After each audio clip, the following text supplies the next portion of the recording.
नमस्कार साथियों, आप सभी का स्वागत है दिशा इराइज में। हमने पिछली क्लास में कुछ मेले पढ़े थे चैत्र माह के, और बचे हुए मेले जो है इस क्लास में कंप्लीट करेंगे चैत्र माह के। तो आइए, पहला मेला है जोहर मेला। कौन सा मेला है? जोहर मेला। अब जो है ये मेला है कहाँ? वैसे तो आप सभी को पता है कि जोहर मेला कहाँ? चित्तौड़गढ़ में। चित्तौड़गढ़ में जोहर हुए हैं कितने? 3 यहाँ। कितने हुए हैं? 3 हुए हैं भाई। कितने हुए हैं? 3 जोहर हुए हैं। यहाँ जो जोहर मेला लगता है वो चैत्र कृष्ण एकादशी को लगता है। कब लगता है? चैत्र कृष्ण एकादशी को लगता है। तो जो है राजस्थान में भाई सबसे पहला जो जोहर है वो रणथंभौर में हुआ था 1301 ईस्वी में। उसके बाद दूसरा जोहर हुआ वो कहाँ हुआ? वो चित्तौड़गढ़ में हुआ। कहाँ हुआ? चित्तौड़गढ़ में हुआ। उस समय शासक कौन? रतन सिंह। कौन थे? रावल शाखा के अंतिम शासक रतन सिंह थे भाई। कौन थे? रतन सिंह थे। और उनकी रानी थी रानी पद्मिनी, जो उस समय जो है सबसे खूबसूरत महिलाओं में से एक मानी जाती थी भाई। खूबसूरत रानी थी। ठीक है। तो जो है यहाँ कितने जौहर हुए हैं भाई चित्तौड़गढ़ में अब तक? 3 जौहर हुए हैं भाई। कितने जौहर हुए हैं? 3 जौहर हुए हैं। अब तक कितने हो गए भाई? 3 हो गए भाई। एक बार देख लेते हैं। पहला कब हुआ?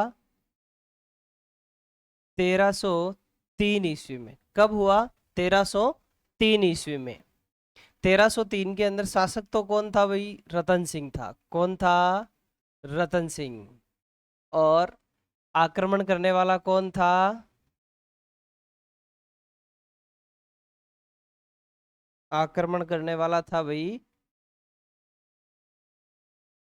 अलाउद्दीन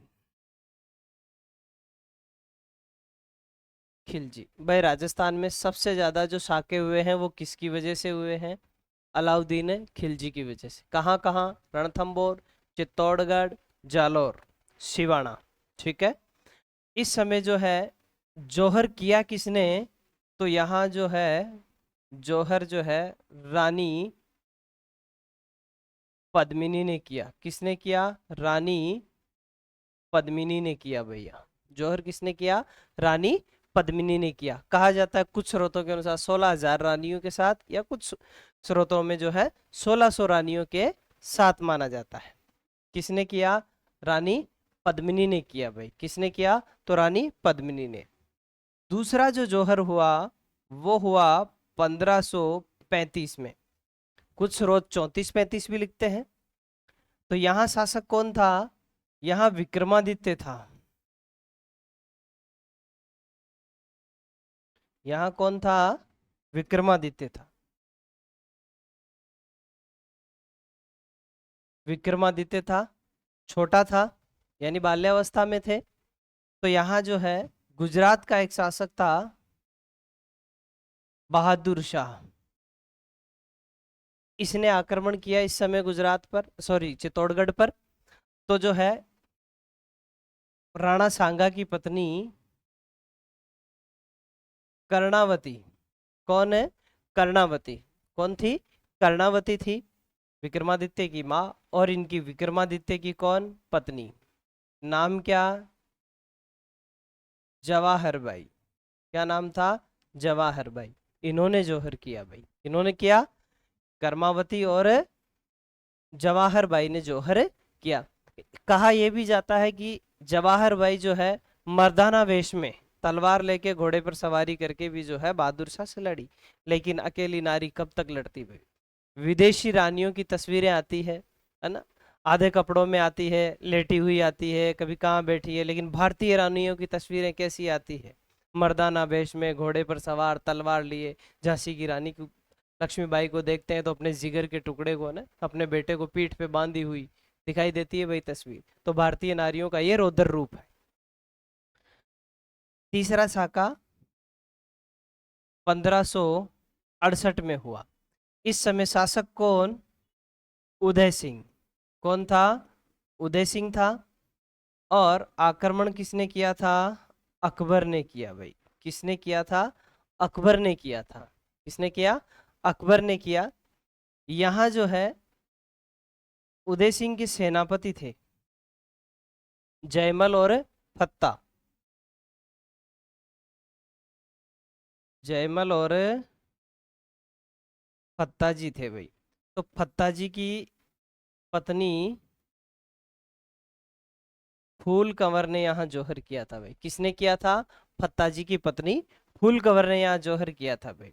अकबर ने जो है जब चित्तौड़गढ़ के घेरा डाला, तब चित्तौड़गढ़ में जो है अकबर ने एक संदेश भिजवाया। किसके पास? उदय सिंह तो चले गए थे गोगुंदा। दुर्ग किनके हवाले था? जयमल और फत्ता जी। तो जो है जयमल के पास एक संदेशवाहक आया, एक राजदूत आया, और उसने कहा कि आप अकबर की अधीनता स्वीकार कर लीजिए। आपको क्या मिलेगा? आप तो मेड़ता के हैं, यहाँ के तो है ही नहीं। क्योंकि उदय सिंह ने तो इनको यहाँ की बदनौर की जागीर दी थी और इनको अपना सामंत बना लिया। और बाद में जो है ये अकबर के विद्रोही भी थे भाई। क्या थे? अकबर के विद्रोही भी थे। तो जयमल जो है इनका मीराबाई से भी संबंध है भाई, बिल्कुल है। और यहाँ कल्ला जी भी थे भाई, यहाँ कल्ला जी भी थे भाई, दोनों चाचा भतीजा आपस में। तो जो है जयमल के पास कौन आया? एक राजदूत आया और उसने अकबर का संदेश सुनाया कि आपको क्या मिलेगा, आपको तो मेड़ता चाहिए, है ना, मेड़ता आप ले लीजिए, वैसे ही आप अकबर के भगोड़े हैं, लेकिन अकबर आपको माफ करते हैं। तो जयमल कहता है किसको? उसी राजदूत को। और राजदूत कौन आया? टोडर आया, टोडरमल नाम सुना होगा आप लोगों ने। टोडरमल अकबर का वित्त मंत्री टोडरमल आया। और टोडरमल आके बहुत बड़ी बड़ी कहानियां सुनाता है, लेकिन जयमल को कोई फर्क नहीं पड़ता है भाई, कि हमारे भरोसे दुर्ग छोड़ के गए हैं, हमें से तो हिलने वाले नहीं है और ऐसे हार नहीं मानेंगे भाई। तो जो है जयमल जी के बारे में बहुत अच्छी कहावत है कि भूख न मेटे मेड़ तो न मेटे नागौर। ये कौन कहता है? जयमल कहता है। किसे? टोडरमल को। कि भूख न मेटे मेड़ तोर न मेटे नागौर, रजवट भूख अनोखड़ी मर्या मिटे चित्तौड़। ऐसे तो मैं चित्तौड़ जाने नहीं दूंगा। और फिर कहता है कि डेरे टोडर जाए ने कर लो रणरी पाण, और जयमलगढ़ में जीव तो अकबर फिरे न आण। भाई अगर जब तक जयमल के शरीर में सांसें हैं, तब तक तो अकबर की कोई भी शर्त मुझे मंजूर नहीं है। और फिर घमासान होता है। वीर वीर क्या करते हैं भाई? केसरिया धारण करते हैं। क्या करते हैं? केसरिया धारण करते हैं। और फूल कंवर क्या करते हैं? जौहर कर लेते हैं भाई। जो है जितनी भी सतरानियां थी, सब ने अपने आत्मसम्मान, किसके लिए सब कुछ किया भाई? आत्मसम्मान। आत्मसम्मान है, सतीत्व है, ये करने की भी हिम्मत चाहिए भाई।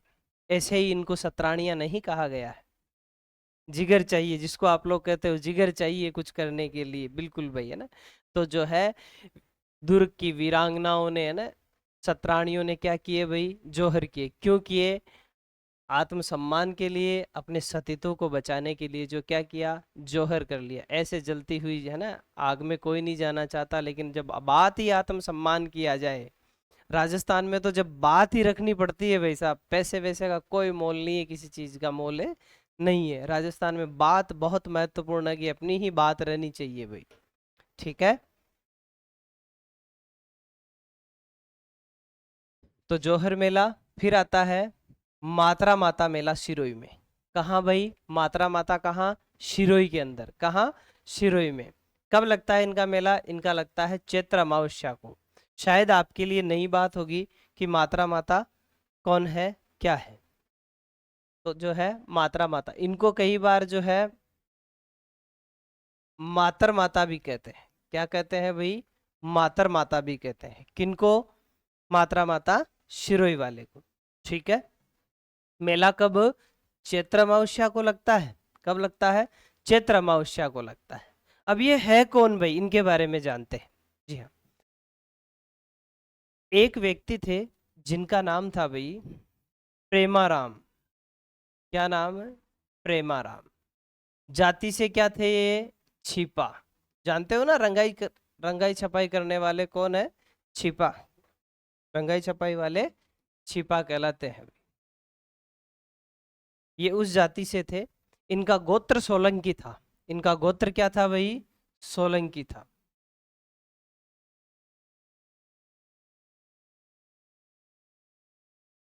इनका गोत्र क्या था? सोलंकी था। पेमाराम जी जो है माता अर्बुदा के बड़े भक्त थे। तो ये जो है माउंट आबू जाया करते थे पर साल। प्रतिवर्ष कहाँ जाते? माउंट आबू जाते, माता जी के दर्शन वर्शन करते। और इनकी भी क्या है, काफी वृद्ध हो गए थे, कोई संतान हो नहीं हुई, तो लोग ताने भी देते थे भाई। राजस्थान में क्या है कि संतान नहीं हो तो भी ताने हैं, और संतान हो जाए तो भी ताने हैं। अपने वाले सपूत को देखो कि क्या कर बेटा, दोनों ही तरफ है। तो जो है अर्बुदा माता जो है इनके जाते थे। तो किसी गांव वाले जब ये सुबह सुबह जाने लगे तो किसी गांव वालों ने जो है टोक दिया कि अब शगुन हो गया क्या, ये मिल गया कि जिसकी संतान नहीं वो मिल गया क्या, अब शगुन हो गया क्या।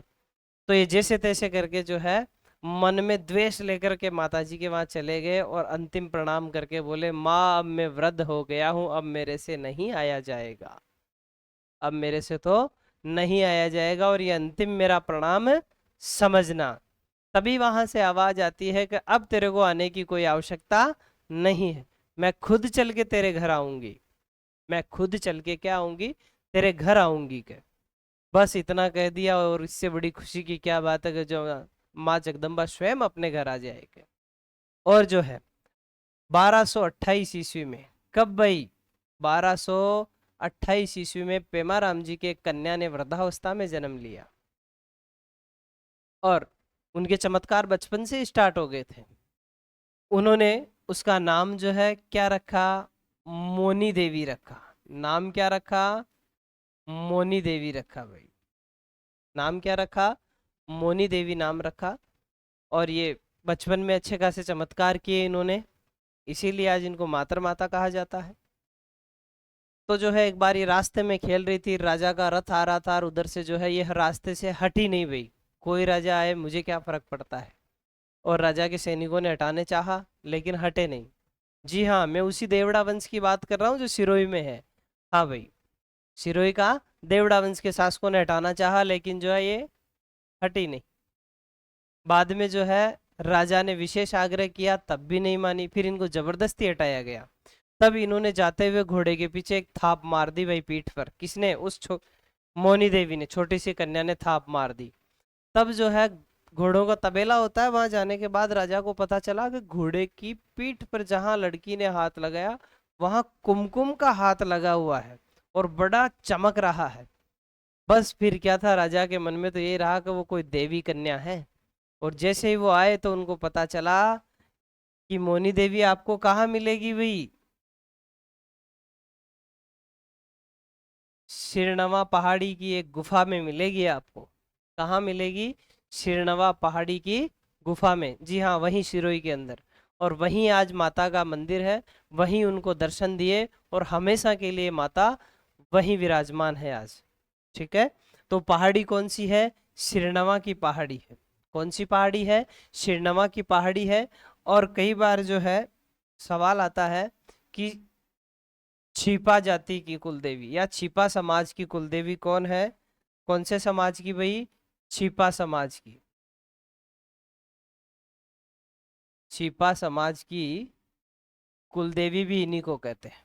किनको कहते हैं भाई? मात मात्रा माता को क्या कहते हैं? छिपा समाज की कुलदेवी भी कहते हैं। ठीक है। इनका मंदिर जो है कौन सी पहाड़ी में है? सिरनवा पहाड़ी में। जी हाँ, वही सिरोही वाली सिरनवा पहाड़ी। अब आता है घोटिया अम्बा मेला। कौन सा मेला? घोटिया अम्बा। हाँ भाई, कोई माताजी का मेला मत समझ लेना इसको, ठीक है?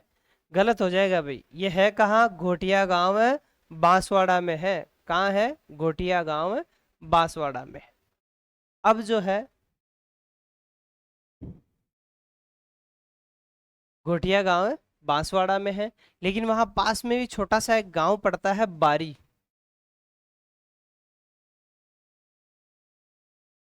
बारी गामा गांव। कौन सा गांव? बारी गामा गांव। जी हाँ, बारी गामा गांव। कौन सा गांव है? बारी गामा गांव है। यहाँ जो है पांडव अज्ञातवास के समय आए थे। कब आए थे? अज्ञातवास के समय पांडवों ने यहाँ समय बिताया। कहाँ बिताया? तो जो है इस गांव में, बारीगामा गांव में। और पांडव अपने साथ जो है कुछ फल लेके आए थे आम के, उन फलों को खाया, और वहीं जो है वो आम के वृक्ष उग गए भाई। वहीं रहे, साधु संतों के वेश में रहे, और वहीं पर जो है वो आम के पेड़ जो है, पहले पौधे बने, पेड़ बन गए, सॉरी है ना, आम की गुठलियां जो है खाई उन्होंने, आम खाए, गुठलियों से पेड़ पौधे बने, पेड़ से पौधों से क्या बन गए भाई? पेड़ बन गए। और आज भी वो पेड़ है, ऐसा माना जाता है कि ये वही पेड़ है जो पांडवों ने लगाए थे भाई यहाँ।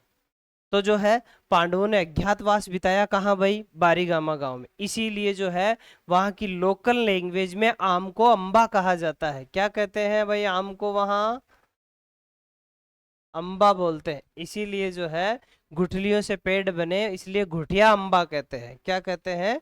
घुटिया अम्बा कहते हैं। आम को ही क्या कहते हैं भाई यहाँ? अम्बा कहते हैं। मेवल लैंग्वेज में, यहाँ की जो भी लोकल लैंग्वेज है उसमें कहते हैं भाई, इसीलिए इसको घोटिया अम्बा कहते हैं भाई।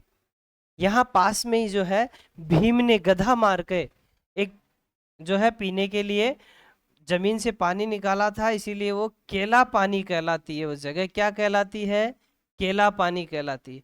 वहां इन्होंने ऋषियों को केले के पत्तों पर तंदूल यानी चावल का भोजन कराया था, और फिर ऋषियों ने जो बचे हुए चावल थे वो वहीं फेंक दिए। आज भी लोग जब जाते हैं इस क्षेत्र में घूमने के लिए, यहाँ इस मेले में जाते हैं, तो जो है वहां चावल खोजते हैं बेचारे। अगर चावल का जिसको दाना मिलता है वो सौभाग्यशाली कहलाता है भाई। और यहाँ केला पानी का लोग बोतलों में भर भर के घर पे पानी ले जाते हैं। ये पानी औषधीय गुणों से संपूर्ण है। किसी बच्चे को सर्दी जुकाम सब ठीक होता है भाई इस पानी से, इसलिए लोग ले जाते हैं। आस्था भी है। कहाँ का? केला पानी का। यहाँ पास में ही है भाई। अगर यहाँ की बात करें तो यहाँ पांडव कुंड बड़ा प्रसिद्ध है।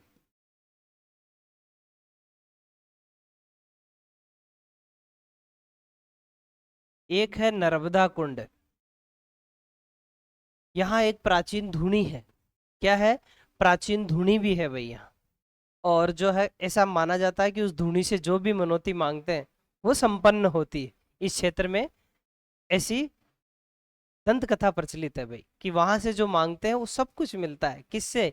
एक धुनी से मांगते हैं। वो धुनी क्या है? पांडवों ने जब अपने अज्ञातवास के समय, जब शाम के टाइम भाई रोशनी खाना वाना तो बनाना ही है ना, तो वो धुनी उसी टाइम की है भाई, और वो आम के वृक्ष के पास है, इसलिए और थोड़ा महत्व बढ़ गया है। ठीक है। कि घोटिया अम्बा का मेला कब भरेगा? चैत्र अमावस्या को भरता है भाई। कब भरता है? चैत्र अमावस्या को भरता है। और इसी घोटिया अम्बा को आदिवासियों की तीर्थ स्थली कहते हैं भाई। क्या कहते हैं? आदिवासियों की तीर्थ स्थली बोलते हैं। किसको? घोटिया अम्बा को। भाई जो है वेणेश्वर धाम के बाद आदिवासियों का सबसे बड़ा मेला कौन सा लगता है? तो घोटिया अम्बा का मेला लगता है। ये याद रखना भाई। जो है वागड़ प्रदेश का दूसरा सबसे बड़ा मेला कौन सा है? तो घोटिया अम्बा का मेला है। जी हाँ। घोटिया अम्बा को महाभारत काल के दौरान पांडवों के छुपने का स्थान माना जाता है भाई। किसका स्थान मानते हैं भाई? पांडवों का छुपने का स्थान है मानते हैं भाई। हाँ भाई। वनवासियों ने इस धाम को प्रमुख मंदिर जो है यहाँ कौन सा है भाई? घोटेश्वर शिवालय है। कौन सा है? घोटेश्वर शिवालय। बड़ा अच्छा शिव मंदिर है भाई। और यहाँ जो शिवलिंग है वो पाटल वर्णीय शिवलिंग है। कैसा है? पाटल वर्णीय शिवलिंग। इनके साथ यहाँ देवी कुंती का मंदिर है। यहाँ भगवान श्री कृष्ण की आकर्षक धवल पाषाण प्रतिमाएं हैं। कैसी प्रतिमा है? धवल पाषाण प्रतिमा है। यहाँ श्रद्धालुओं की बड़ी भीड़ रहती है भाई। घोटिया अम्बा के आश्रम में स्थित प्राचीन धूणी, यहाँ जो आम के वृक्ष के पास जो है एक धूणी है भाई, उससे लोग क्या मांगते हैं भाई? मनौतियां मांगती है, और जो है यहाँ इच्छाएं भी पूर्ण होती है भाई, ऐसा मानते हैं भाई। ठीक है। हाँ भाई, पाबूजी का मेला। किसका मेला? पाबूजी का मेला भाई। जी हाँ, वही पाबूजी, कोलूमंड फलोदी वाले। कहाँ लगेगा मेला? कोलू गांव, कोलूमंड गांव, फलोदी, जोधपुर में। इनका मेला भी कब भाई? चैत्र अमावस्या को। किसको? चैत्र अमावस्या को। भाई पाबूजी को जो है लोग लक्ष्मण जी का अवतार मानते हैं, भगवान श्री राम के छोटे भाई लक्ष्मण जी का क्या मानते हैं भाई, अवतार मानते हैं। और इनको जो है ऊंटों का देवता भी बोलते हैं भाई। किसका देवता बोलते हैं, ऊंटों का देवता। अगर कभी भी जो है ऊंट बीमार हो जाता है तो रात्रि में बाबूजी के फड़ का वाचन किया जाता है भाई, और ऊंट क्या हो जाता है भाई, ठीक हो जाता है। ये मारवाड़ में लोक मान्यता है। कई बार जो है उस मारवाड़ में कोई भी पशु बीमार हो जाता तब भी वो जो है बाबूजी की आराधना करते हैं और वो ठीक हो जाते हैं भाई। बाबूजी की घोड़ी का क्या नाम था भाई, केसर कालमी था। क्या नाम था, केसर कालमी नाम था भाई। भाई बाबूजी सबसे बड़ी दुश्मनी किससे ले ली बाबूजी ने, इन्हीं के बहनोई जींदराव से। इनका एक बहनोई था जींदराव।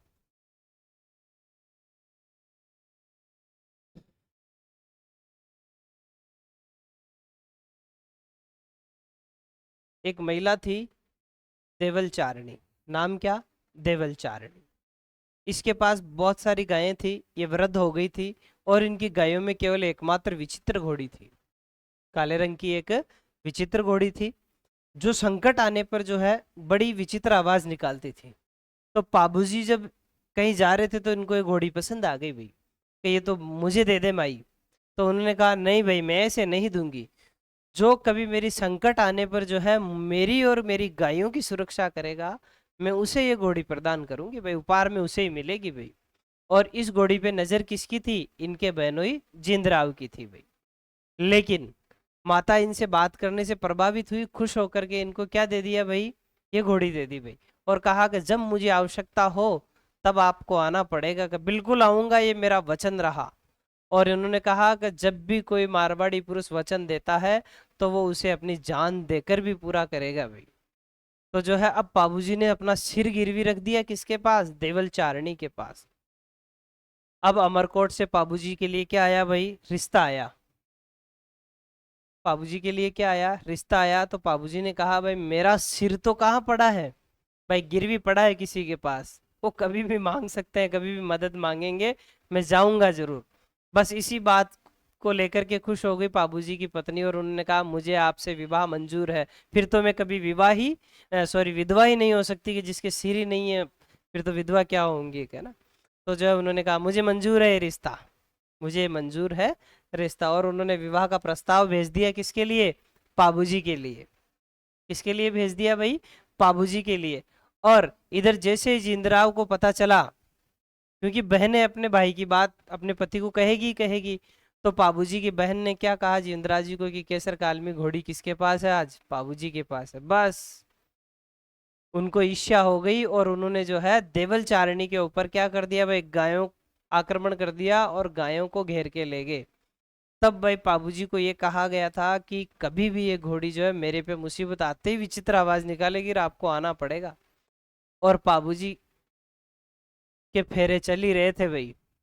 क्या चल रहे थे, फेरे चल रहे थे। और बाबूजी जैसे ही घोड़ी ने आवाज दी, बाबूजी तो वहीं से भाई गरजोड़ा छोड़ करके और घोड़ी पे सवार होकर के पहले मैं एक काम करके आऊंगा, बाद में होगा ब्याह जो भी होगा। इसीलिए आज भी बाबूजी के जितने भी अनुयायी हैं वो अधूरे फेरे लेते हैं भाई। तो जो है और फिर जो है बाबूजी जिंदराव खिंची से जो है लड़ते हुए वीरगति को क्या हो गए भाई, प्राप्त हो गए। कौन से गांव में, ढेचू गांव में। ये कहाँ पड़ता है, जोधपुर में है भाई। और इनकी हत्या का बदला किसने लिया, इनके भतीजे रूपनाथ जी ने, जिनको जो है हिमाचल प्रदेश में बाबा बालकनाथ कहते हैं। क्या कहते हैं, बाबा बालकनाथ कहते हैं। कहाँ, हिमाचल प्रदेश में। और लोक मारवाड़ी में अपने उनको कहते हैं झरडा जी। और उनके बारे में कहा जाता है महाकाड़ो झरडो सब स्यों करडो। किसके लिए, रूपनाथ जी के लिए। ठीक है। हाँ भाई, बाबूजी की जब आराधना की जाती है तब फावड़े गाते हैं। और फावड़ों में एक समय जो है माठ नामक एक यंत्र बजाया जाता है। मिट्टी का एक घड़ा होता है जिसका मुंह काफी चौड़ा होता है और उस पे चमड़ा मटके जो है उसको क्या बोलते हैं भाई, मिट्टी का घड़ा क्या कहलाता है, माठ कहलाता है। याद रखना भाई, जब फावड़े गाए जाते हैं बाबूजी की याद में, क्या गाए जाते हैं, फावड़े गाए जाते हैं ना, फावड़े गाए जाते हैं माठ नामक यंत्र का। लेकिन जब बाबूजी की फड़ का वाचन करते हैं, जब बाबूजी की फड़ का वाचन किया जाता है किसके द्वारा, कि एक थोरी जाति के। कौन भाई, बाबूजी की फड़ कौन बोलेगा, थोरी जाति का व्यक्ति जो है, कई बार जो है रेबारी जाति के लोग भी जो है इनकी फड़ का वाचन करते हैं। भोपा कहलाता है इनका वाचन करता है वो किस जाति का भाई? थोरी जाति का। और वो रावण हत्या लेगा अपने हाथ में, क्या लेगा? रावण हत्या के साथ जो है पाबूजी की फड़ का वाचन करेगा भाई। और पाबूजी को जो है ऊंटों का देवता, किसका देवता कहते हैं भाई? ऊंटों का देवता, बिल्कुल भाई। मारवाड़ में ऊंट लाने का श्रेय ही पाबूजी को जाता है। इनको गोरक्षक भी बोलते हैं, इनको प्लेग रक्षक देवता भी बोलते हैं, इनको हाड़ फाड़ वाले देवता, इनको लक्ष्मण जी का अवतार। और हाँ, मेहर जाति के मुस्लिम इन्हें पीर मान के पूजते हैं। क्या मान के पूजते हैं? पीर मानकर पूजते हैं। इसीलिए जो कहा जाता है कि राजस्थान के पंच पीरों में कौन है? पाबूजी भी है। पंच पीरों में कौन आते हैं? पाबूजी भी आते हैं भाई, ठीक है। और कौन सी जाति के मुस्लिम इनको पीर मानते हैं भाई? तो मेहर जाति के मुस्लिम इन्हें क्या मानते हैं? पीर मानते हैं भाई। भाई पाबूजी को कौन सी जाति जो है अपना आराध्य मानती है? तो है रेबारी। कौन है? रेबारी जाति। अब जो है कहीं रेबारियों को रेबारी नहीं बोलते भाई, क्या बोलते हैं? रायका बोलते हैं भाई। क्या बोलते हैं? रायका। और कहीं पर जो है ना तो रेबारी बोलते हैं ना रायका बोलते हैं, इनको क्या बोलते हैं भाई? देवासी बोलते हैं। क्या बोलते हैं? देवासी बोलते हैं। ये जाति किसका पालन करती है? ऊंटों का पालन करती है। किसका पालन करती है? ऊंटों का पालन करती है। और पहले भाई मारवाड़ में डाक विभाग वाला सिस्टम इनके पास ही था। डाक विभाग वाला सिस्टम इनके पास ही था भाई। रामदेव जी अपनी बहन को लेने के लिए रत्ना रेवारी को भेजते हैं भाई पुंगलगढ़, सुगना बाई को लेने के लिए। तो उन्होंने क्या किया? पुंगलगढ़ वालों ने रामदेव जी ने जिनको भेजा रत्ना रायका को, उनका अपमान कर दिया।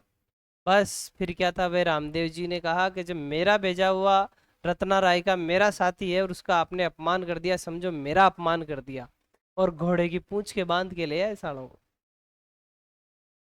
तो जो है ये ऊंट पालक जाति है। कौन सी जाति है? ऊंट पालक जाति। भाई याद रखना, देवासी, रायका, रेबारी तीनों एक ही है। और इनकी पहचान है भाई जो है गाढ़े रंग का है ना, लाल गाढ़े रंग का पगड़ी और कंधे के ऊपर काली कंबल, इनकी पहचान है भाई। विक्रमादित्य का मेला चैत्र अमावस्या को। कौन सा मेला भाई? विक्रमादित्य का मेला। कहाँ? उदयपुर में। कहाँ? उदयपुर में। चैत्र अमावस्या को लगता है। कब लगता है भाई? चैत्र अमावस्या को। अब आता है सोनाना खेतला जी मेला। सोनाना खेतला जी का मेला कहाँ लगता है? सोनाना गांव देसुरी पाली में। कहाँ लगेगा? सोनाना गांव देसुरी पाली में लगता है भाई। अब सोनाना ये खेतला जी क्या है भाई? कौन है ये भाई? आपने सुना होगा भगवान शिव के 5वें अवतार है भैरव जी। कौन है? 5वें अवतार। कौन से अवतार है? 5वें अवतार है। कौन? भैरव जी। अब भैरव जी में भी कितने 52 भैरव आते हैं अपने राजस्थान में, लेकिन 2 भैरव जी प्रमुख है, गोरा भैरव और काला भैरव। इनमें से जो खेतला जी है वो कौन है? गोरा भैरव मानते हैं, ठीक है। ये कहाँ से आए थे? ये काशी से आए थे भाई। काशी का कोतवाल कहा जाता है किनको? भैरव जी को। जो काशी का थानेदार है भाई, थाने के अंदर जो है, काशी के अंदर जो है मेन सीट के ऊपर जो है भैरव जी की तस्वीर रखी गई है और उसके साइड में जो है खुद थानेदार बैठता है। ये काशी में है भाई। तो काशी के कोतवाल कौन है भाई? बाबा भैरव है। और यहाँ हमारे यहाँ क्या कहते हैं इनको? खेतला जी बोलते हैं, इनको क्षेत्रपाल जी भी बोलते हैं भाई, ठीक है। तो जो है लोक देवता खेतला जी को भगवान भैरव के रूप में पूजा जाता है। कहाँ पूजते हैं भाई? तो अपने राजस्थान में। कहाँ? देसूरी पाली में, सोनाना गांव में। पहले कहा जाता है कि कहाँ से आए, काशी से आए, काशी से आने के बाद ये कहाँ गए, मंडोर गए भाई, कहाँ गए, मंडोर गए। मंडोर में भी जो है भैरव जी का अच्छा खासा मंदिर है। उसके बाद जो है ये फिर कहाँ आ गए भाई, सोनाना गांव आ गए, और यही जो है जो भी ऋषि तपस्या करते उनकी सुरक्षा करते थे भाई। ये कौन, सोनाना खेतला जी भाई। सोनाना गांव है, खेतला जी इनको बोलते हैं, इसलिए जोड़ के बोला जाता है सोनाना खेतला जी भाई।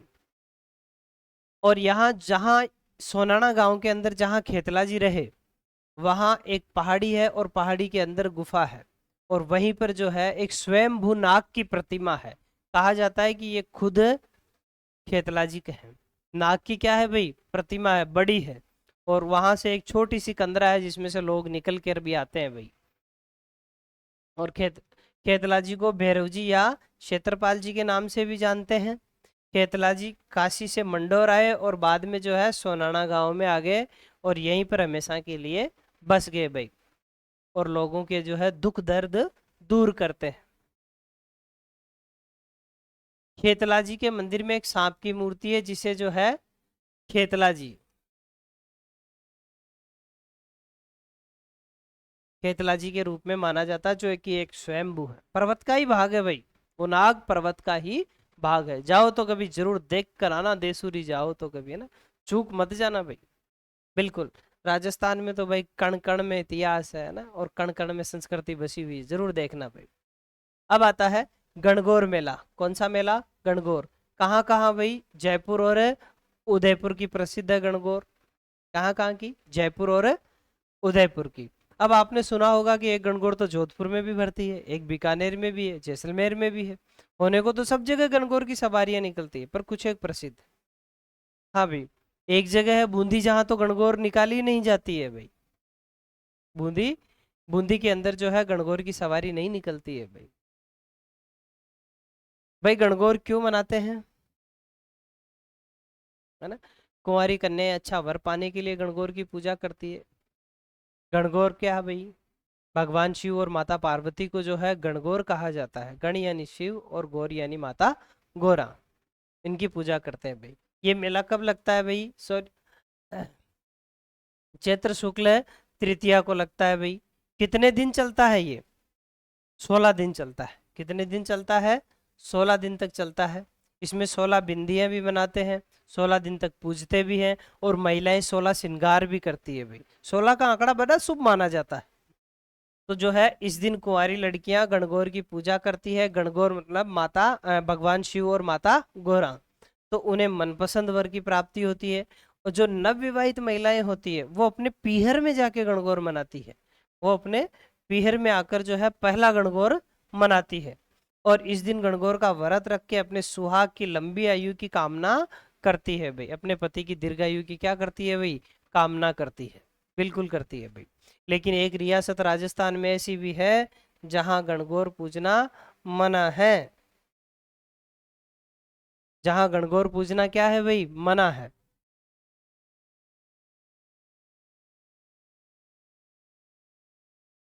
बूंदी में गणगौर नहीं निकालते हैं। क्यों नहीं निकालते हैं भाई, वो इसलिए नहीं निकालते हैं क्योंकि बूंदी में एक व्यक्ति था जोध सिंह। क्या नाम था भाई, जोध सिंह, जो बूंदी के शासक राजा अनिरुद्ध सिंह का पुत्र था। किसका पुत्र था, अनिरुद्ध सिंह का पुत्र था। और इनकी शादी हुई, और इनको भी मन में आया कि मैं भी अपनी गणगौर को लेकर जो है गणगौर की सवारी के साथ जो है नहर में थोड़ा सा जो है घूम के आऊं नाव में बैठ करके। और इन्होंने क्या किया भाई, अपनी गणगौर का भी हाथ पकड़ लिया, गणगौर माता की मूर्त भी रख ली। और जो है पता ही नहीं चला कब वो नाव में छेद हो गया और कब उसमें पानी भर गया। इतने मस्त हो गए कि नाव भी डूब गई, ये भी डूब गए, और गणगौर की सवारी भी डूब गई भाई। तब से बूंदी में एक कहावत प्रचलित हो गई कि तीज त्योहारा बावड़ी हाडो ले डूबी गणगौर। तीज त्योहारा बावड़ी हाडा ले डूबियो गणगौर। उसके बाद वो हाडा कौन, जोध सिंह। कौन भाई, जोध सिंह हाडा। और गणगौर लेके डूब गया भाई। उस दिन के बाद में जो है कभी वहां गणगौर की सवारी नहीं निकाली गई भाई। और गणगौर पर प्रतिबंध ही मान लो कि प्रतिबंध ही लग गया। हाँ, बाद में जो है रघुवीर सिंह जी के जो है एक लड़का हुआ, लेकिन उसके बाद में भी जो है नहीं मनाई गई भाई गणगौर। भाई जो है एक सब जगह ईश्वर और गणगौर की पूजा होती है, लेकिन एक रियासत ऐसी भी थी जहां बिना ईश्वर की गणगौर की पूजा होती है भाई। वो कौन सी है भाई?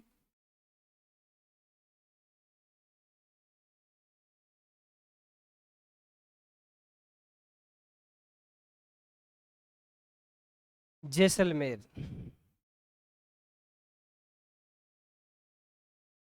जैसलमेर में बिना ईश्वर की गणगौर पूजते हैं। कहा जाता है कि बीकानेर रियासत वालों ने झपट्टा मार के जो गणगौर की सवारी निकल रही थी, तो जो है एक दूसरी जगह से जो है गणगौर लाना शुभ माना जाता है भाई। तो जो है बीकानेर वालों ने झपट्टा मारा, जो गणगौर तो वहीं रह गई, ईसर चले गए भाई। तो जो इसलिए बिना ईसर की एक दिन तो दुखी रहे, सवारी निकाली ही नहीं। दूसरे दिन जो है यहाँ चतुर्थी को निकलती है भाई सवारी। कब निकलती है? एक दिन लेट, चतुर्थी को भाई। कहाँ? जैसलमेर में बिना ईसर की गणगौर। किसकी गणगौर? बिना ईसर की गणगौर भाई। याद रखना, बिना ईसर की गणगौर कहाँ भाई? जैसलमेर में। बिना ईसर की गणगौर कहाँ? जैसलमेर में। अब आता है कि गणगौर घाट कहाँ का प्रसिद्ध है? कौन सा घाट? गणगौर घाट। तो पिछोला झील का गणगौर घाट बड़ा प्रसिद्ध है भाई। कौन सी झील? पिछोला झील का। गणगौर घाट कहाँ का? पिछोला झील का। कहाँ का भाई? पिछोला झील का। एक गणगौर और है जिसको बोलते हैं दींघा बेतमार गणगौर। ये कहाँ की? ये जोधपुर की है भाई। ये कब निकलती है भाई यहाँ सवारी गणगौर की? वैशाख कृष्ण तृतीया को। कब निकलेगी? वैशाख में निकलती है भाई। ठीक है, याद रह जाएगा कि धींगा बेतमार गणगौर में होता क्या है इस मेले में। इस दिन जो है केवल महिलाएं इस मेले में भाग लेती है। और हाँ, बेत यानी जो होता है कपड़े को है ना ट्विस्ट करके और उसकी बेत बना ली जाती है, और कंवारे छोरे जो है उनके आसपास चले जाते हैं तो बेत की मारती है जोरदार। पर वहां मान्यता ऐसी है कि अगर जिस कुंवारे छोरे को बेत की अगर पीठ पे पड़ गई, उसका ब्याह जल्दी हो जाएगा भाई, है ना। तो जितने भी देख रहे हो और मामला नहीं बैठा हुआ है, कंवारे हैं, तो धींगा बेतमार का इंतजार कीजिए और अगले ही वर्ष चले जाइए और दो चार बेत खा के आइए भाई, ब्याह पक्का हो जाएगा भाई, है ना। हाँ, कंवारे नहीं रहोगे, बिल्कुल नहीं रहोगे। कौन सा? धींगा बेतमार। हाँ भाई, इसके बाद आता है चांदमल गणगौर।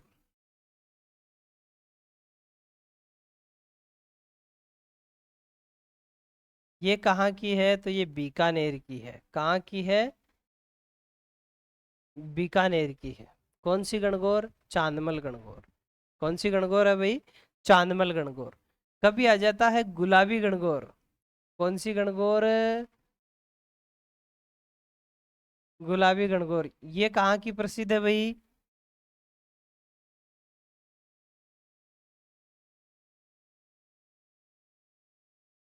नाथ द्वारा की। कहाँ की? नाथ द्वारा राजसमंद की प्रसिद्ध है भाई। कौन सी? गुलाबी गणगौर। कहीं अगर आ जाए वास्तव में, और अगर इससे थोड़ा और टफ आए कि सतरंगी गणगौर कहाँ की है, तो वो भी नाथ द्वारा की है। कौन सी है? सतरंगी। सतरंगी गणगौर भी कहाँ की है? यही नाथ द्वारा की है भाई। याद रह जाएगा? बिल्कुल रहेगा भाई। आगे चले। हाँ भाई, केला देवी का मेला कहाँ लगता है? करौली में लगता है। कहाँ लगता है भाई? करौली में। कब लगेगा? चैत्र शुक्ल एकम से दशमी तक। इसे लक्की मेला भी बोलते हैं। क्या बोलते हैं इसे? लक्की मेला भी बोलते हैं। क्योंकि यहाँ एक लाख से ज्यादातर व्यक्ति, जो भी मेला होता है उसमें 1 लाख से ज्यादा की पब्लिक इकट्ठी हो जाती है, वो लक्की मेला कहलाता है। यह है यदुवंश यानी कि यादव राजवंश और जादौन राजवंश की क्या मानते हैं भाई केला देवी को? कुल देवी मानते हैं। क्या मानते हैं? कुल देवी मानते हैं भाई। ये केला देवी को जो है जोग माया का अवतार माना जाता है। किस माता का? जोग माता का अवतार है, माना जाता है। कहा जाता है कि इन्होंने कंस के कारागार में जन्म लिया यानी भगवान श्री कृष्ण का जब जन्म होना था तब एक कन्या का जन्म हुआ, और कंस ने कहा नहीं, ये वही संतान है जो मेरी मृत्यु है। और उन्होंने कहा कि नहीं, लड़का नहीं हुआ तो क्या हुआ, लड़की तो हुई है तो वही संतान जिसका मेरी मृत्यु लिखी हुई है। तो इन्होंने इस लड़की को पकड़ के और उठाया, बोला यही मेरी मृत्यु है, लेकिन मैं इसको पहले मार दूंगा क्या। जितने में ये हाथ से छूट गई, और इन्होंने अवतरित होकर के कहा कि तेरा काल जन्म ले चुका है, तेरा काल जन्म ले चुका है, और तेरा तो काल होके रहेगा। और इतना कह के अंतर्ध्यान हो गई। और कहा जाता है कि वही कन्या जो है केला देवी है। वही कन्या कौन है भाई, केला देवी है, यही मानते हैं। और जो है ये यदुवंश की कुलदेवी, जादौन वंश की कुलदेवी। यहाँ जो मंदिर है भाई, यहाँ मंदिर के गर्भगृह में जो है केला मैया के साथ माँ चामुंडा की भी जो है एक प्राचीन मूर्ति स्थापित की गई है भाई। कहाँ, इन्हीं के साथ में मूर्ति, जैसे जुड़वा मूर्ति हो। लेकिन कहा जाता है कि वहां की लोक मान्यताओं के अनुसार कहते हैं कि कोई एक ऐसा भक्त भी था जो माता में बड़ी श्रद्धा रखता था, और कहा जाता है कि वो जो कहता माता कर भी देती। लेकिन एक बार माता से वादा करके चला गया कि माँ मैं वापस आऊंगा, और फिर उसके बाद कभी वो वापस नहीं आया। तो उसकी राह देखने के चक्कर में माता की गर्दन जो है वो ऐसे टेढ़ी हो गई भाई। तो जिस मूर्त की गर्दन थोड़ी सी टेढ़ी है वो केला देवी की प्रतिमा है, और जो सीधी प्रतिमा है वो चामुंडा माँ की प्रतिमा है। कभी भी जाओ तो देखना, दो प्रतिमाएं हैं गर्भगृह में। एक जो है जिनका गर्दन टेढ़ा है वो माँ केला मैया है। और इसी मंदिर के सामने, मंदिर प्रांगण के सामने जो है एक हनुमान जी की मूर्ति लगी हुई है। किसकी मूर्ति लगी हुई है, हनुमान जी की, जिसको लांगुरिया कहा जाता है। जिसको क्या कहते हैं, लांगुरिया कहते हैं। कहते हैं ना भाई, यहाँ का लांगुरिया नृत्य प्रसिद्ध है।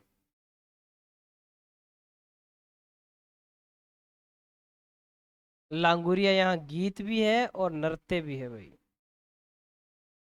जिन्हें गाते कौन है भाई, मीणा गाते भी है, नाचते भी हैं गुजर और मीणा जाति के लोग। ठीक है। हनुमान जी है जिन्हें लांगुरिया कहते हैं भाई। लंगूर बोलते हैं ना, वैसे उछल उछल के नृत्य करते हैं, वो लांगुरिया नृत्य कहलाता है। हनुमान जी को लांगुरिया कहा जाता है। इसीलिए यहाँ का जो है लक्की मेला प्रसिद्ध है, और लांगुरिया गीत और नृत्य भी प्रसिद्ध है। ये मंदिर जो है वो कालीसील नदी के किनारे पर स्थित है। कौन सी नदी, कालीसील नदी। और कौन सा पर्वत, त्रिकूट पर्वत। कौन सा पर्वत, त्रिकूट पर्वत पर ये मंदिर स्थित है। और किस देवी का मंदिर है, तो केला देवी का मेला। ठीक है। केला देवी का मेला कहाँ लगता है, त्रिकूट पर्वत करौली के अंदर लगता है। कौन सी नदी में, यहाँ जो भी जाते हैं इस नदी में स्नान करते हैं भाई पहले, और फिर माता के जाते हैं भाई। इसमें स्नान करना शुभ माना जाता है। कौन सी नदी, कालीसील नदी भाई। हाँ भाई, अब है भद्र काली देवी का मेला। माँ भद्रकाली देवी का मेला कहाँ भाई, हनुमानगढ़ में। कहाँ लगता है, हनुमानगढ़ में लगता है भाई।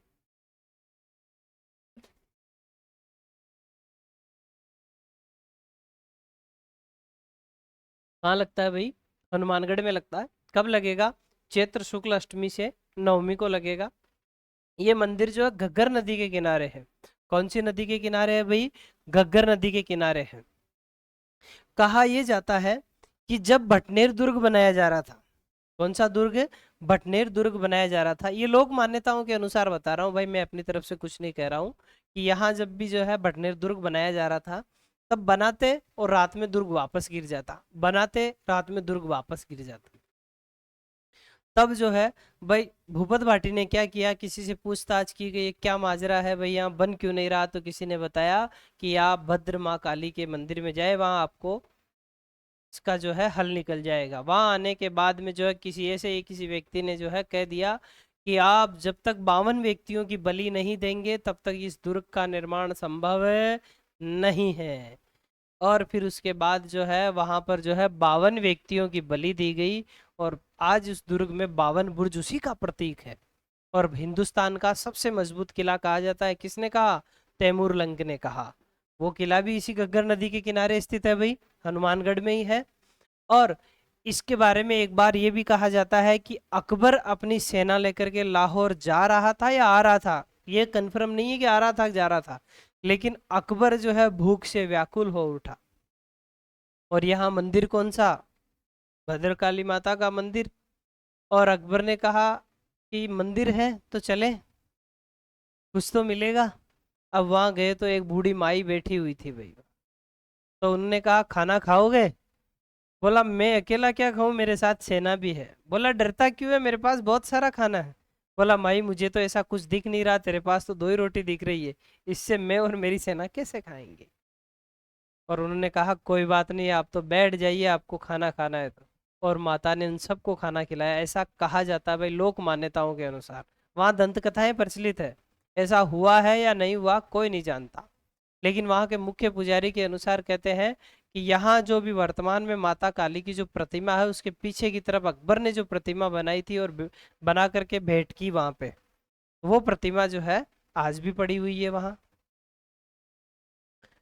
वो कौन सा मंदिर है भाई, भद्रकाली माता का मंदिर है। कहाँ, हनुमानगढ़ में भाई। और ऐसा भी कहा जाता है कि इस मंदिर का निर्माण जो जो पुराना मंदिर था उसका निर्माण अकबर ने करवाया। और कुछ स्रोतों के अनुसार कहते हैं कि बीकानेर के शासकों ने इस मंदिर का निर्माण करवाया था भाई। अब आता है राम रावण मेला। कौन सा मेला, राम रावण मेला। कहाँ भाई, बड़ी सादड़ी। बड़ी सादड़ी कहाँ, चित्तौड़गढ़ में। चैत्र शुक्ल दशमी को ये मेला लगता है। कब लगता है भाई, चैत्र शुक्ल दशमी को ये मेला लगता है भाई। कहाँ लगता है, तो बड़ी सादड़ी में लगता है। अब आता है महावीर जी का मेला। कौन सा मेला, महावीर जी का मेला। जी हाँ, ये वही महावीर जी है जहाँ की लठ मार होली प्रसिद्ध है। 2 4 5 की खोपड़ी में टांके नहीं आ जाते, चैन नहीं पड़ता भाई, तब तक लठ मार होली चलती रहती है ना। तो जो है ये महावीर जी वही है।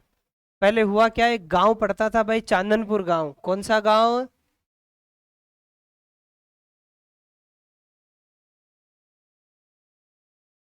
चांदनपुर गांव, चांदनपुर गांव। इस गांव में एक ग्वाला था, जो दिन में तो जो है गायें चराता और शाम को चमड़े का काम करता भाई। अपना खुद का खानदानी पेशा था, बिल्कुल शिल्पकार था। तो वो जूती वूती बनाने का भी काम करता था भाई। और आराम से दिन में गायें वायें चराता, सुबह शाम जब टाइम होता वो जूते चप्पल भी बनाता भाई वहाँ। और आराम से उसका, उसको कोई वैसा नहीं था कि है ना मैं चरमकार हूँ कैसा हूँ, नहीं भाई। तो जो है चांदनपुर गांव सुबह सुबह गया बेचारा गायें लेकर के। और जैसे ही वो नदी में स्नान कर रहा था वहां पे, और जैसे कपड़े बदलते हैं बाहर आकर के, तब वहां उसको एक प्रतिमा सी दिखी। और उसने वहां खोदना स्टार्ट किया। और खोदना स्टार्ट किया तो वहां पर जो है किसकी प्रतिमा निकल कर आई भाई, महावीर जी की प्रतिमा निकल कर आई। किसकी प्रतिमा निकल कर आई, महावीर जी की। और एक दंत कथा ऐसे भी है कि यहाँ यही गवाले थे, और गायें लेकर जाते और गायों का ऑटोमेटिकली दूध किन पे गिरता, जमीन में दबी हुई मूर्ति पे।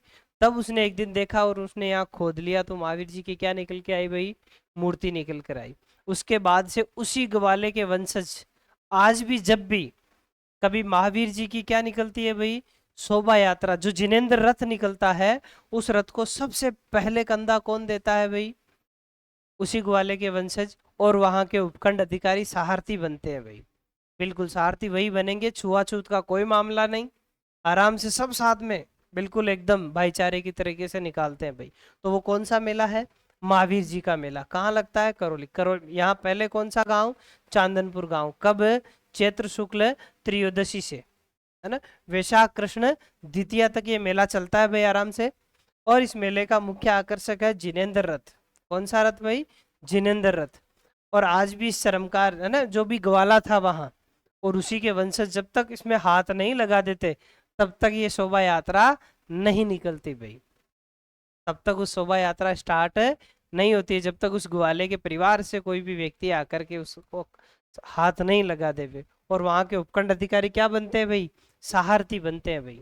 ठीक है, तब ये सवारी रथ आगे चलता है भाई। अब आता है भाई मेहंदीपुर बालाजी का मेला।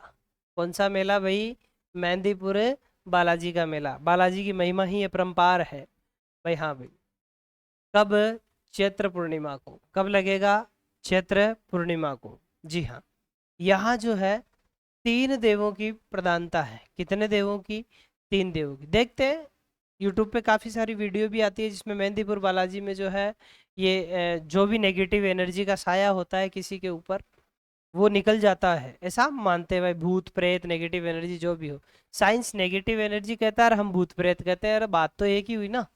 तो ऐसा है कि यहाँ तीन देवों की प्रधानता है। एक बालाजी महाराज है खुद, एक प्रेतराज सरकार है और एक भैरव जी खुद कोतवाल के रूप में यहाँ बैठे हैं भाई। यहाँ जो भी प्रसाद चढ़ाते हैं वो कभी घर नहीं लेकर आते भाई, ये एक यहाँ का सिस्टम है। और कोई घर लाने की सोच भी ले कोई ना कोई प्रॉब्लम हो जाएगी भाई। तो इसलिए यहाँ जो भी चढ़ाया हुआ प्रसाद है वो कभी घर नहीं ले जाया जाता भाई, ठीक है। क्योंकि नेगेटिव एनर्जी लोग वहां से छोड़ के आते हैं, वहां से लेके नहीं आते भाई। यहाँ जो बालाजी की प्रतिमा है वो एकदम स्वयंभू है, किसी भी तरह की कोई मतलब कारीगरी नहीं की गई है। वो पर्वत का ही भाग है और स्वयं मूर्ति बिल्कुल पर्वत का भाग है। मूर्ति के बाएं तरफ, मूर्ति में से ही जो है एक पानी की धारा बहती रहती है। जब मूर्ति को चोला चढ़ाते हैं तब भी वो धारा बंद नहीं होती। ये भी एक चमत्कार से कम नहीं है भाई। कहाँ? मेहंदीपुर बालाजी में। और मेहंदीपुर बालाजी कहाँ भाई? दौसा में। कहाँ है? दौसा में है। चमत्कारियों से परिपूर्ण मंदिर है और तीन यहाँ त्रिदेवों की प्रधानता है, बालाजी महाराज, प्रेतराज सरकार और भैरव जी कोतवाल के रूप में यहाँ विराजमान है भाई। फिर है सालासर बालाजी का मेला, साला सुजानगढ़ तहसील चूरू में। कहाँ? चूरू के अंदर भाई। नागौर जिले का एक गांव है असोटा गांव। कौन सा गांव है? असोटा गांव है, जहां एक किसान खेती कर रहा था और हल चलाते चलाते हल अटक गया भाई, खेत में हल अटक गया। तो उसने सोचा कि कोई ना कोई पत्थर आया होगा। तब उसने देखा एक प्रतिमा निकली और उनकी पत्नी भाग के आई कि क्या निकला क्या निकला क्या। तो बोला कि कोई प्रतिमा निकली है। उन्होंने अपने साड़ी के पल्लू से पोंछ पाछ करके आराम से झटका के देखा, बोला ये तो बालाजी की प्रतिमा लग रही है। बोला ये तो प्रतिमा लग रही है, कोई बात नहीं। और उन्होंने वहीं पर जो है विराजमान कर दिया और उनके घर से चूरमा बनाया हुआ लाए थे, तो चूरमा का भोग लगा दिया। इतने में तो भाई बात फैलती फैलती चली गई भाई। और असोटा के ठाकुर साहब को उसी के एक रात पहले सपना आया था कि मैं स्वयं कहाँ आ रहा हूँ। बालाजी ने सपने में आके कहते मैं तेरे गांव आ रहा हूँ, लेकिन तेरे गांव में रुकूंगा नहीं, गांव में रुकूंगा नहीं भाई। मुझे एक बिना सवारी की मतलब बिना कोई चलाने वाले की बैलगाड़ी में बिठा देना और वो बैलगाड़ी जहाँ रुकेगी वहीं मेरा मंदिर बनेगा, वहीं मेरा मंदिर बनेगा भाई। तो उस बैलगाड़ी में रखने के बाद वो बैलगाड़ी रुकी भाई कहाँ जा करके? सालासर में। और सालासर में यहाँ मूर्ति के पहले पुजारी कौन थे भाई? मोहनदास जी महाराज। कौन थे भाई? मोहनदास जी। कौन थे भाई? मोहनदास जी थे। कौन थे भाई? मोहनदास जी थे, जिनकी समाधि कहाँ है भाई? इसी मंदिर में है। उन्होंने जीवित समाधि ले ली बाद में यहीं पर, और इसी मंदिर में इनकी क्या है भाई? समाधि। इसलिए बालाजी को यहाँ चूरमे का भोग लगाया जाता है भाई। कहाँ? सालासर बालाजी में। कहाँ है ये? सुजानगढ़ तहसील है, चूरू डिस्ट्रिक्ट है, ठीक है। तो जो है जो भी इस वीडियो को पूरा देख रहा है भाई, लाइक कमेंट और शेयर कर देना। दिशा इराइज में आपका स्वागत है और बने रहना दिशा इराइज के साथ। जय हिंद, जय भारत।